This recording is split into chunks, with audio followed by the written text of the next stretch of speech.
Bienvenue sur ITV et bienvenue à Question Directe qui reçoit aujourd'hui Bouna Sémou Ndiaye.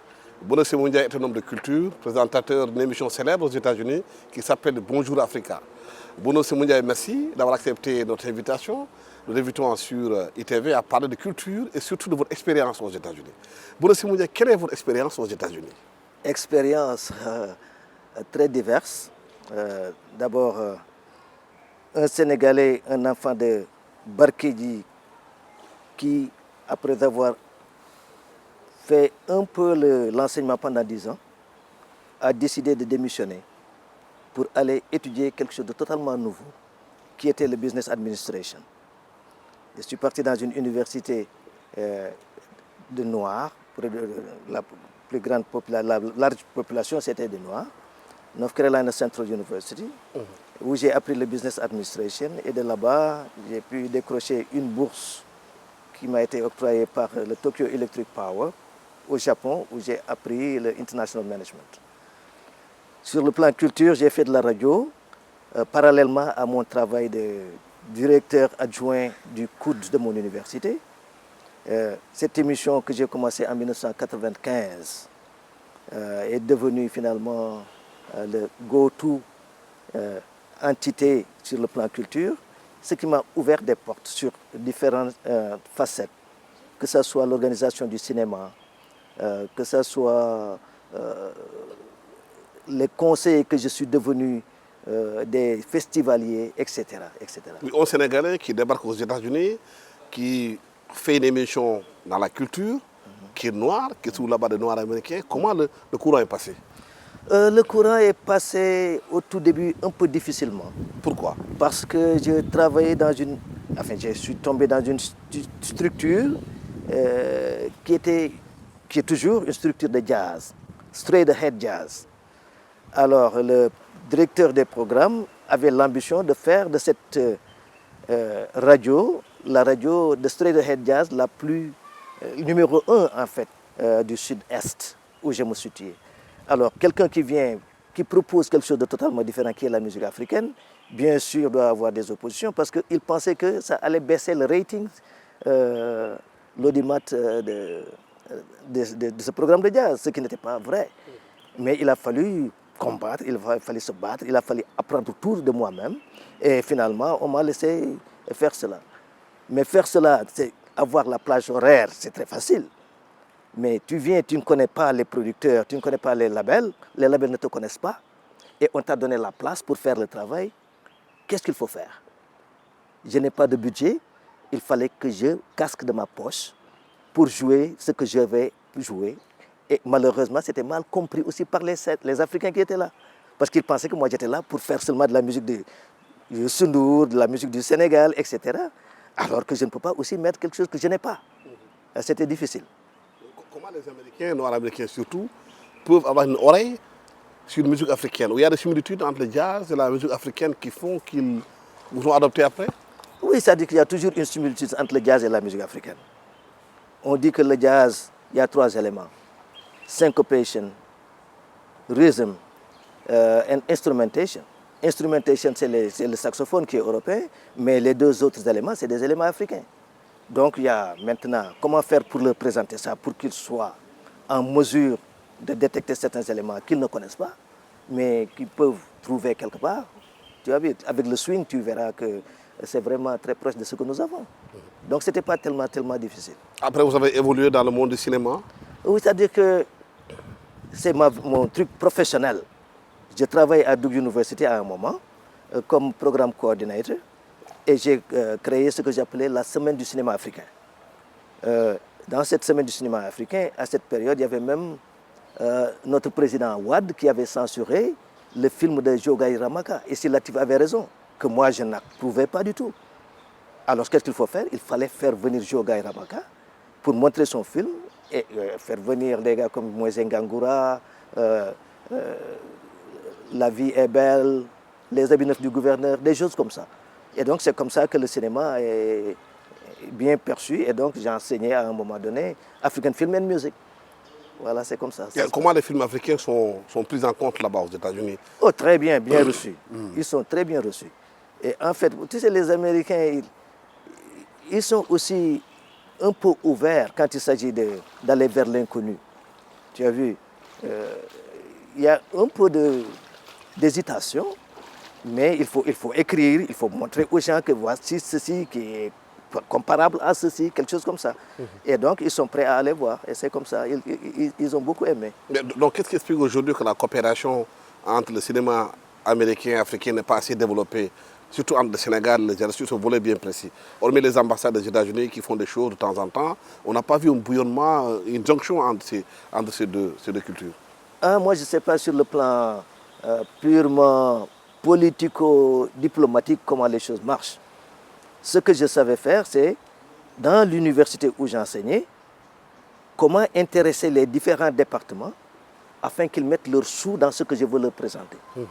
Tu as vu, maintenant, s'il y a sur le plan international une vision qui n'est pas là, qui n'est pas bien acceptée, etc., je pense qu'il y a des efforts à faire à leur niveau et que donc il faut être un peu plus créatif et aller vers les autres. C'est comme ça, je pense. Souvent, vous faites la navette entre les États-Unis et l'Afrique et le Sénégal. Quels sont vos projets? Projets, par exemple, il y a toujours des petits projets de films. Tu sais, moi, je suis de la famille de Anta Madjiguène Ndiaye, ou Anta Madjiguène Ndiaye est de ma famille. Alors, je voulais faire quelque chose comme ça. J'ai rapatrié le documentaire du premier festival mondial des arts nègres de la Russie, moi-même, personnellement. Et je voulais faire un film sur le rapatriement même. Alors, j'ai des petits projets comme ça. Plus maintenant, j'ai mon émission qui continue. Bonjour Africa, par exemple, hier nuit, j'ai fait l'enregistrement de mon émission et ce soir, je vais faire un peu les retouches sur le plan son. Et donc, tous les dimanches, mes émissions passent. Donc, c'est comme ça, j'ai toujours quelque chose à faire et j'ai la famille ici. J'ai l'intention de rentrer et en fait, je suis presque rentré. Alors, donc, vous avez des projets culturels au Sénégal? Toujours. Les projets culturels, puisque je ne sors que de ça. Je ne bouge que de ça. Je ne vais, si tu me vois sortir, c'est quelque chose relatif à l'art. Quelquefois, je vois des manquements quelque part et je dis, je vais faire ceci. Et les gens qui viennent, qui m'attaquent avec des sujets, pourquoi le mbalakh n'est pas, je ne sais pas, exportable, ou etc. Et on discute sur ces choses-là. Est-ce qu'on peut faire quelque chose? Bien sûr, il y a des choses qui peuvent être faites. Mais bon, il va falloir que les gens acceptent qu'il y a une réalité derrière tout ça, qu'il faut percer. C'est comme ça. Quand vous parlez d'Anta Madjiguène Ndiaye, qui est une figure de proue, qui est connue aux États-Unis, plus connue là-bas qu'ici au Sénégal. Comment faire justement pour que les Sénégalais s'approprient cette figure emblématique? Qu'ils acceptent de mettre de l'argent dessus en créant un film. C'est comme ça. Tu vas aller leur parler, on va te dire toutes ces belles choses-là. Mais sans l'argent, rien ne se fera. J'ai toutes les choses possibles, les données, etc. Je suis parti là-bas, j'ai parlé avec tout le monde, j'ai rencontré la famille, etc., etc. Mais il faut présenter ça au public. Comment? Avec le cinéma. On va te dire, on a le faux Picard de 150 milliards ou whatever. Mais il faut que l'argent sorte. Mais quand tu demandes à quelqu'un, tu donnes, disons, les 30% par exemple, moi, où est-ce que je vais trouver 30% pour un film? J'ai autre chose de plus pressant. Tu as vu? Quand chez moi, à Linguère, les gens meurent de paludisme, je vais mettre des billes pour un film? Non, je vais acheter des moustiquaires imprégnés, par exemple, comme je l'ai fait pendant 6 années consécutives. Tu as vu? Donc il y a un problème d'objectif à atteindre et aussi comment le faire. En quoi faisant? En sortant l'argent.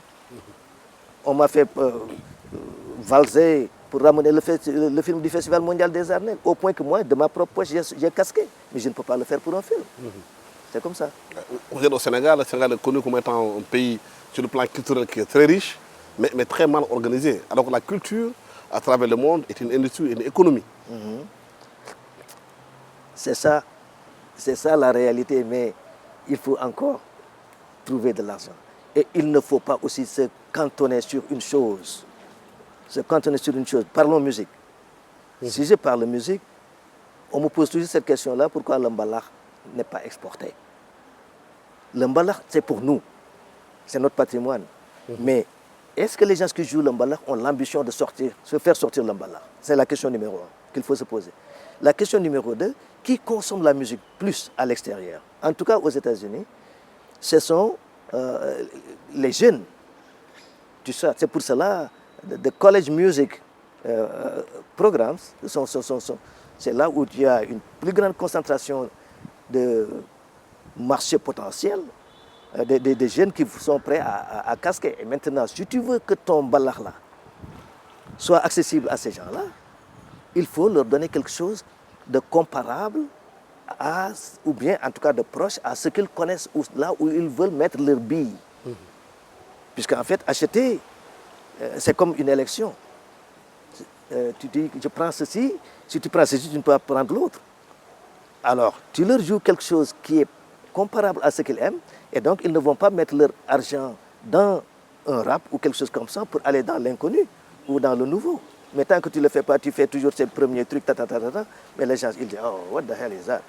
Ils ne vont pas faire ça. Et pourtant, la musique nigériane, elle perce beaucoup aux États-Unis. On voit les artistes nigérianes faire d'énormes concerts aux États-Unis. Et des femmes drainent énormément de foule. Et ça ramène beaucoup d'argent pour le Nigeria. Effectivement. C'est-à-dire qu'il faut essayer d'innover, il faut essayer de créer. Mais ici, j'ai l'impression que les gens ne veulent même pas créer. Et ceux qui créent, mais on ne les respecte pas beaucoup. Par exemple, en Afrique du Sud, on a le Kweto, où il y a le Zulu, le hip-hop, etc., qui a été mélangé, etc., sorti quelque chose de nouveau. Ici, au Sénégal, on avait le salsa mbalax. Mais c'est une création. Mais les gens ne respectaient même pas ça. Tu as vu? Alors, on a au Nigeria le truc de Fela, par exemple, Afrobeat. Et les jeunes sont venus avec le Ghana et ils ont créé un truc mix qui a créé quelque chose de nouveau, qui est devenu Afrobeats avec S.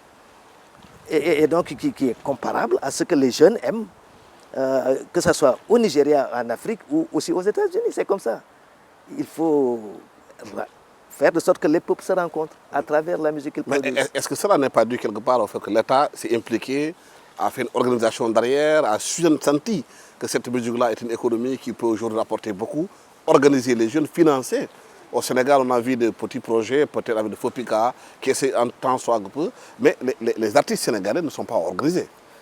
C'est très facile de dire que les artistes ne sont pas organisés. Ce serait autre chose de dire que vous, les artistes, faites ce que vous voulez, c'est votre affaire. Mais si vous avez besoin de notre argent, il va falloir faire quelque chose de nouveau. Prenons le cas du Congo, pendant la période de Mobutu. Durant cette période de l'authenticité, à un moment donné, Mobutu a dit, écoutez, il y a quelque chose comme, on va permettre aux stations, aux radios locales, de jouer 95% de la musique authentique congolaise. Vous voulez faire de la rumba, c'est votre problème. Mais les musiciens voulaient survivre, il fallait qu'ils jouent quelque chose. Et c'est comme ça, vraiment, que le soukous est né. Mais les autres musiciens n'étaient pas contents. Par exemple, les Kanda Bongoma sont partis. Ils sont partis en France, etc. Mais il y a quelque chose de nouveau qui est créé. Si on voulait transposer ça au Sénégal, qu'est-ce qu'il faut faire? À mon avis, j'ai dit c'est très simple. Musiciens, faites le truc, faites votre truc de gueule, etc., comme vous le voulez. Mais les stations radio ont un certain financement ou une subvention que vous recevez de la radio, de l'État, pardon. Et si vous avez besoin de ça, on va voir à partir de ce qui est joué ici, qu'est-ce qu'il y a comme nouveauté. Et c'est sur cette base-là que les stations seront truquées. Mais oui, il y a beaucoup qui constatent aujourd'hui que le patrimoine culturel sénégalais est en train de se perdre, que les instruments sont en train d'être perdus au Sénégal. Parce qu'ici, au Sénégal, dans chaque région, il y a un instrument qui symbolisait cette région-là. Le hodou chez les Polars, le tabala chez les Bambara, peut-être ailleurs, à Casamance, le riti chez les Peuls. Les gens de ces instruments sont en train de se perdre parce qu'on ne les joue plus. La jeunesse ne sent plus ces instruments-là dans la musique. Pas seulement ne savent, mais ne sentent, mais ne savent même pas. Si on attend jusqu'à ce que le Smithsonian utilise le accounting, par exemple, qui est là de la Casamance, qui est vraiment l'ancêtre du banjo américain. Alors ça veut dire qu'il y a beaucoup de choses qui devaient être faites, qui n'ont pas été faites. Il faut que maintenant, qu'on va faire pour valoriser ces éléments-là et les présenter au public. D'abord, pour que les jeunes s'en approprient et créent quelque chose de nouveau qui va dépasser les frontières. C'est comme ça. Il y a quand même des musiciens sénégalais aussi, aux États-Unis, qui ont dit non, d'origine sénégalaise.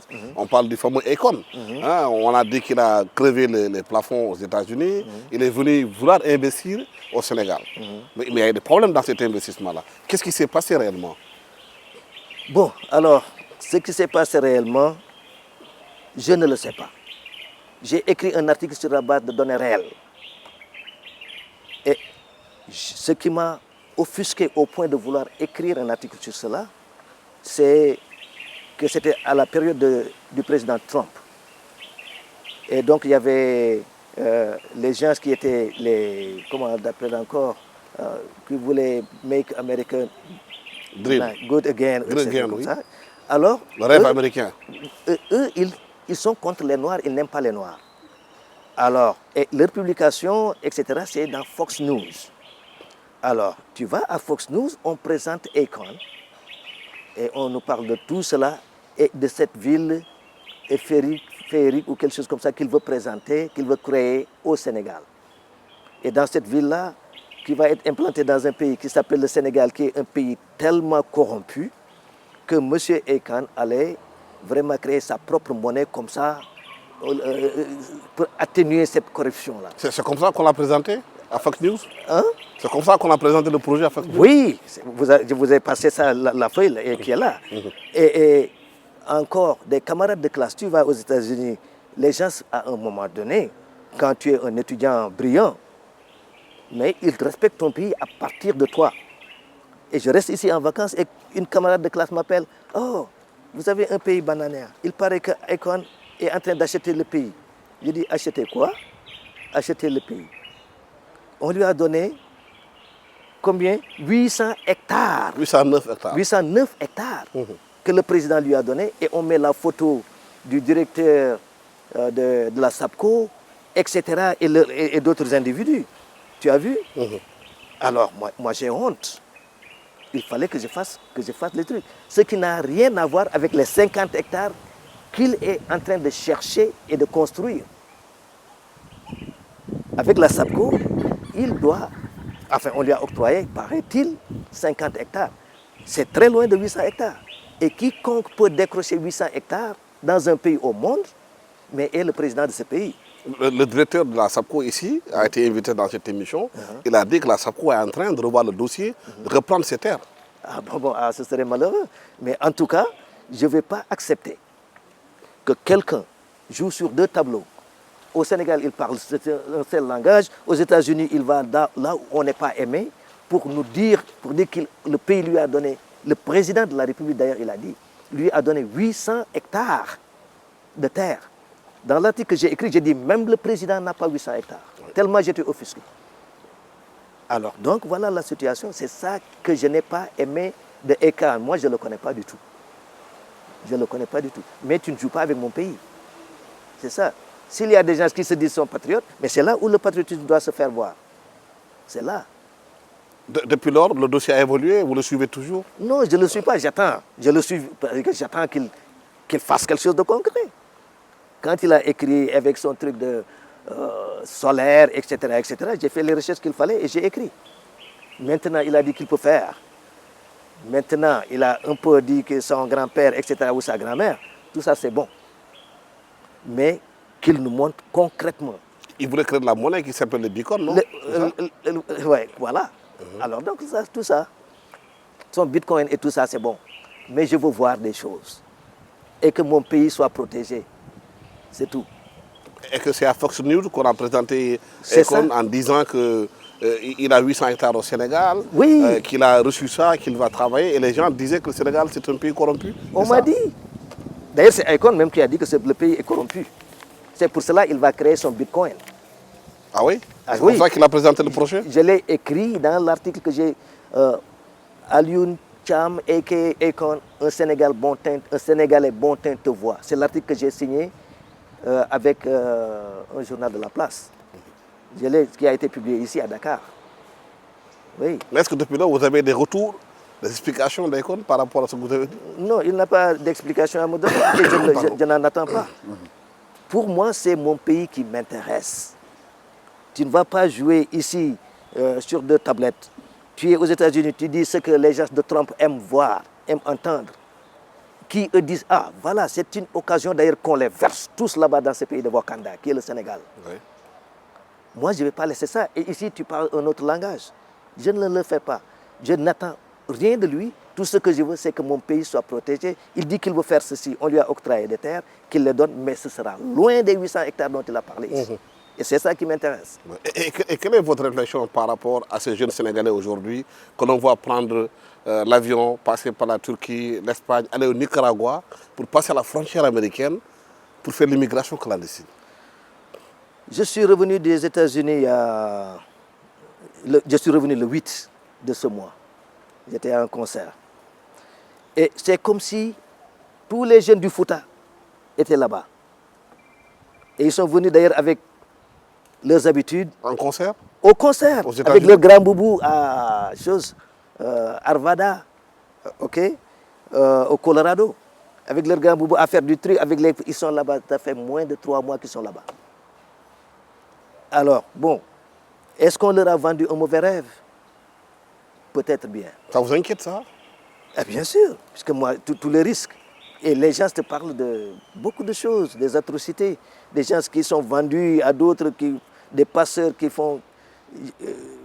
essaient de faire quelque chose et après tirer dessus sur des gens, etc. D'autres échapper, etc. Bon, c'est pas un beau tableau, ça.